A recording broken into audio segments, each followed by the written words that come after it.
Oh, hello. I didn't see you there. Well, my name is Stephen Patrick Morrissey. Most of you probably know me as Morrissey. And now I've just been reading about my favourite subject, me. And now I shall take you on a journey, the fabulous tragedy that is my life. I was born in Manchester, England on May 22nd, 1959. Naturally, my birth almost killed my mother, for my head is too big. But soon it is I, not she, on the critical list at Sandford's Pendlebury Hospital. As a child, I attended St. Wilfrid's Primary School, an asylum of sorts for us pitiful poor. And although it was declared due for demolition in 1913, it grinds on 50 years later, and it dragged us small children into its depths of doom. There are no resources, just as there is no colour and no laughter. These children are contaminated, and many will faint due to lack of food. This is the Manchester school system of the 1960s, where sadness is habit-forming. One day in gym class, I flip forwards and crash upon my right hand. This stirs a blip of compassion in my gym teacher, Mr. Sweeney.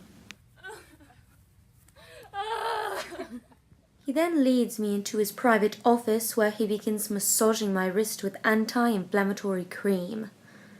At age 14, I understand the meaning of unnecessarily slow and sensual strokes, and I look away as the moment passes.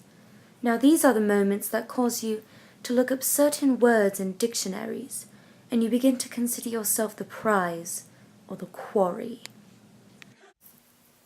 John Daly walked along Great Stone Road looking sensational, as if plucked from the interplanetary beyond. So fascinating is his appearance that I have no hesitation in approaching him, and we instantly have much to discuss. John is 5 years older than I, yet we meet up every weekend and walk for hours. After 2 years, it is Hazel Bowden who stays close to John in the fading days of our friendship, long after John and I find we have less to say to each other. She is the one who informs me that John has been killed in a horrific motorway crash. Driving alone to Birmingham, John is crushed by a tailing juggernaut that fails to brake. The story makes the national television news, and as it does, this period of my life loses itself to the lapse of memory.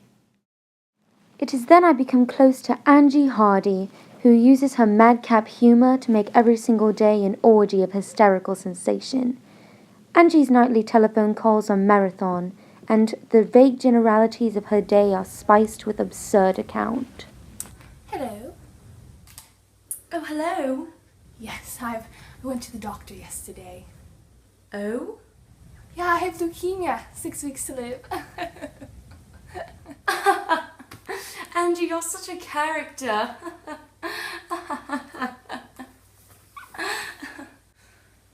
Everyone around me dies.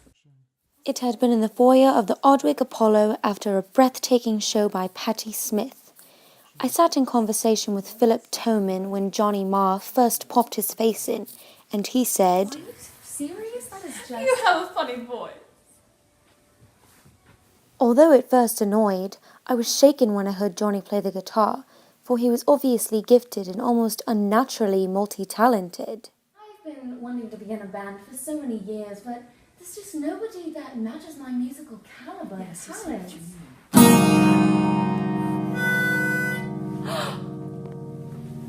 I think he's the one. And so we formed the Smiths, and at one of our concerts in America, my blindness and bewilderment lead me directly off the lip of the stage.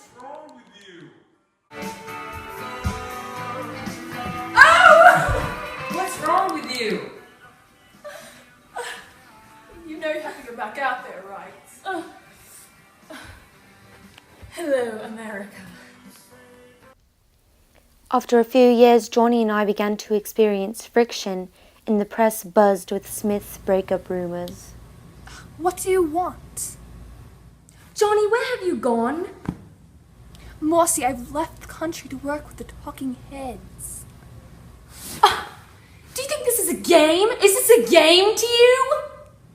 Morrissey, I have the foresight to see disaster looming, both for us personally and the band professionally. You know what? It's over! It's over, I tell you!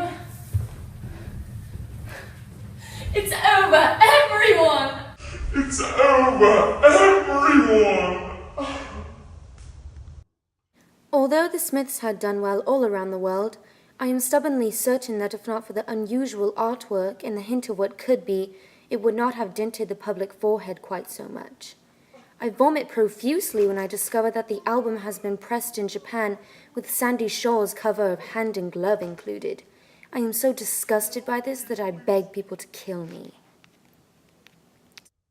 And that is why I've announced that I'm going solo.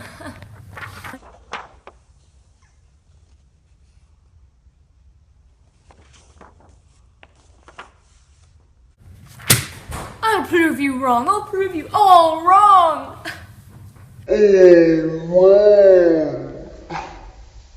And that is exactly what I did.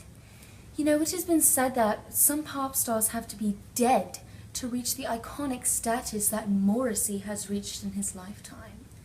And as you can see, it is quite true that I've never had anything in my life that I did not make for myself.